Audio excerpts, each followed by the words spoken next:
this was the nightmare that the French hoped they wouldn't have to face. I think they'll be very relieved they got through that enormous opening ceremony without any terrorist attack or major criminal assault. They were very worried about that. But while they were worrying about that, then this group was planning these carefully coordinated attacks on the railway, which is very worrying for them, of course, because railways are some of the most difficult infrastructure to protect. You know, they run in rural, remote areas, and a lot of sensitive things that can be attacked far from cameras and police. I mean, we have to be prudent, of course, and it's been striking how careful the French have been not to attribute blame for this yet. I think there are two basic options, suspects. One would be Russia. I mean, remember that France has been one of the most prominent countries supporting Ukraine, even suggesting possibly sending French troops to train in Ukraine.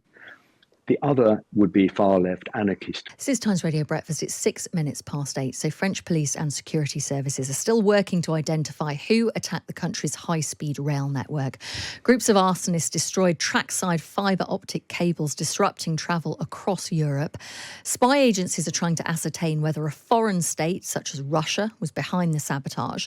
But also far-left groups inside France are also in the frame. Let's speak now to Lord Ricketts. Peter Ricketts, he's former UK ambassador to France, also served as both the chair of the Joint Intelligence Committee and as the UK's first national security advisor. Good morning to you. Good morning. Of course, it's all speculation at this stage as to who would be behind this. I mean, I've read everything from Russia to Iranian groups to left-wing militants, even some suggestions somewhere that farmers might be involved, which I think was very quickly decided that's highly unlikely. I mean, with your experience, what are your thoughts on what unfolded yesterday? Well, as you said, this was the nightmare that the French hoped they wouldn't have to face.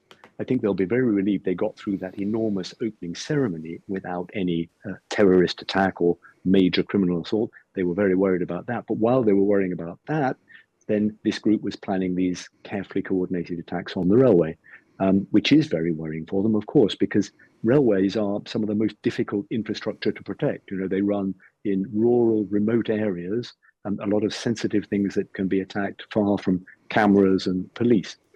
I mean, we have to be prudent, of course, and it's been striking how careful the French have been not to attribute blame for this yet. I think there are two basic options, suspects. One would be Russia. I mean, remember that France has been one of the most prominent countries supporting Ukraine, even suggesting possibly sending French troops to train in Ukraine. The other would be far-left anarchist groups. And although I'm being very careful not to speculate too far, I think it's more likely, honestly, that it was the far-left groups. They have done this sort of attacks on railway lines before. And if you think of a motive, in a way, I would expect the Russians to perhaps attack an arms factory manufacturing weapons to send to Ukraine. This was an attack essentially on Parisians leaving Paris to go on their summer holidays and people coming to the Olympics. You can see in some inchoate way that a far left group wanting to attack Macron's France and capitalism, get back at the elite, would decide that this was the time to strike as people wanted to get away from Paris on holiday. We will see. But I think it's probably one of those two options.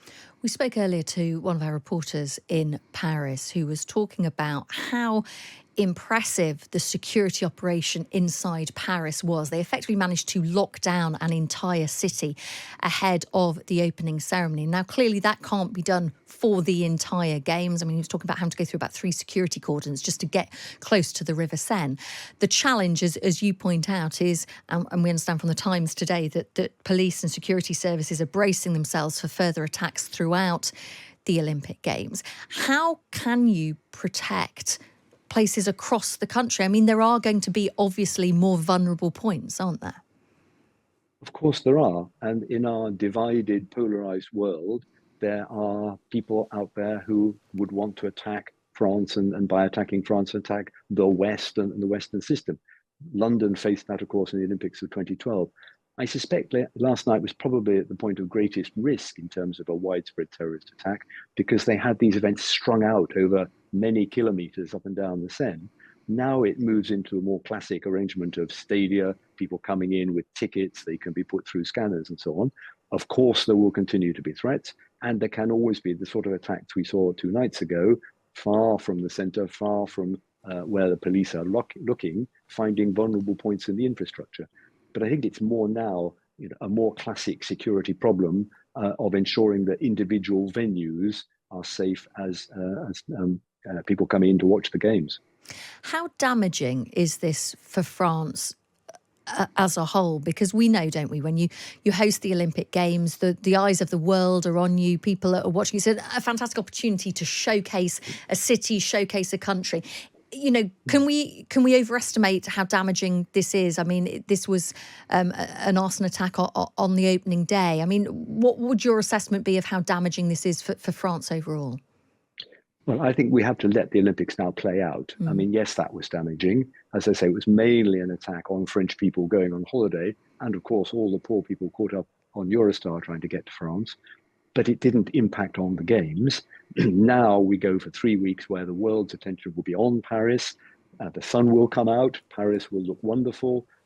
It will be a huge impact around the world in terms of the tourist attraction of France and the capacity of a country like France to lay on such a major event in the face of security risks and still pull it off, as I hope and believe they will. So I wouldn't overestimate the impact on France's reputation from that attack on the railways. I think if you look back over the 6 weeks of the Olympics and then the Paralympics, if they pull that off in a spectacular, well-organized, safe set of games, that can only be a good thing for France's reputation going forward. Does France have unique problems when it comes to security that previous games haven't had? And I'm thinking with the political situation at the moment and the decisions by President Macron to call elections, and also, some of the social problems in France that haven't been fully tackled within certain communities. Does that present a unique challenge for France? No, I don't think it's a unique challenge. Certainly, French society is very polarized. We saw that in the elections. They're not alone in that. Britain has come through a very polarized period over the last 5 or 6 years. I think what has changed is not so much France, it's that the world has become a more dangerous place. I mean, we've seen over the years the Russians prepared to take incredible, insane risks. For example, the use of chemical weapons in Salisbury and the attack on the Skripals. We have countries like Iran, China, more willing now to be reckless in trying to attack or subvert our societies. So I think the French are dealing with an Olympics in a more difficult and dangerous world. In a way, I think the Olympics are a bit of a holiday from the polarized, tetchy, difficult French domestic political scene. That will come back with a vengeance in September when the games are over. But for now, I think France can come together behind these games. And if they can get through in the difficult circumstances, they will set a very good example. I'm afraid all future Olympic Games and other major sports events are going to take place in this very, very polarized world where there are people who would like to see Western countries fail in being able to hold these major sporting events. Before I let you go, I've got to get your thoughts on the opening ceremony. There seems to be kind of a divide, may I dare say, that people generally we've spoken to who've been in France today feel that it's been a huge success. We've heard that the TV commentators in France were in tears at the end. They found it really emotional. Some of our listeners thought it was fantastic. Others said it's a bit Eurovision, it's a bit disjointed, a bit of a washout.